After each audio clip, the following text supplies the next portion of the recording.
Society. Ma'am, पिछले 7 साल में देश भर में 70 पेपर लीक हुए हैं, जिससे 2 करोड़ युवाओं की जिंदगी बर्बाद हुई है। नीट, नेट और अन्य ऐसे पेपर लीक से हमारे देश की परीक्षा कराने वाली संस्थानों की छवि पर गहरा धब्बा लगा है और जिसके कारण देश के युवा का इस सरकार के निष्पक्ष परीक्षा कराने की क्षमता से भरोसा उठ चुका है। इसी के संदर्भ में एनसीआरबी की जो स्टूडेंट सुसाइड रेट है वो 7.6 हो गई है, ऐसा 2022 की रिपोर्ट में बताया गया था। Ma'am, similarly, the situation is for the NET and DU LLB entrance examination. The abrupt cancellation and the mismanagement of the NTA is a crucial issue that the government needs to look into.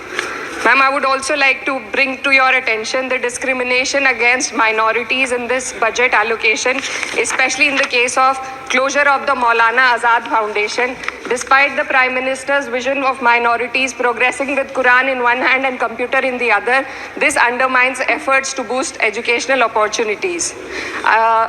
What we also need in today's time is quality STEM education, as outlined by India's National Education Policy 2020, and it is crucial for fostering critical thinking and preparing our youth for 21st century challenges.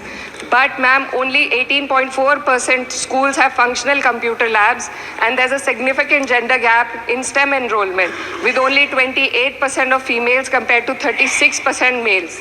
While the government now promotes Digital India, it would do well to take a leaf from the Samajwadi Party's government under Akhilesh Yadav ji, which began distributing free laptops to class 12 students in 2012, effectively combating computer illiteracy and bridging digital divide in rural Uttar Pradesh. Educational freedom index में भारत की स्थिति काफ़ी हद तक खराब है, हमें निचले 30% देशों में रखा गया है। The intertwining of political agendas with Indian higher education has worsened under the current government. Key historical and scientific facts are being erased from textbooks to advance a certain kind of narrative. Mughal history is continuously distorted and erased, but notably, Darwin's theory was removed from the class 9 and 10 syllabuses by the 21-22 academic year.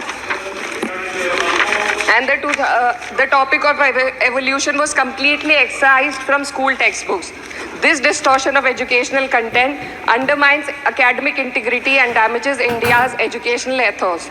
Ma'am, when we are competing for in the world with first class countries, we also need to look into why our students need coaching in spite of having schools and higher education and those funded by the government.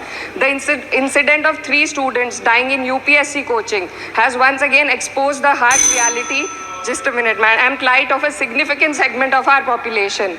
These young individuals, hopeful of securing government jobs, endure poor living conditions in places like Kota and Rajendra Nagar.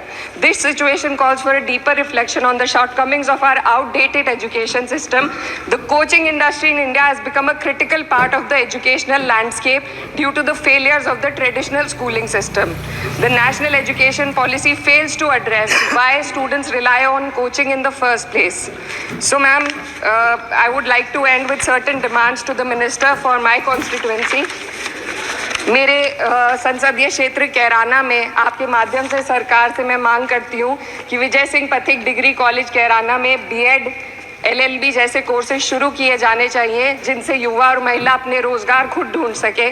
जनपद शामली के कैराना और ऊन में और सहारनपुर के नकुड़ में girls degree college और girls hostel खोले जाएं।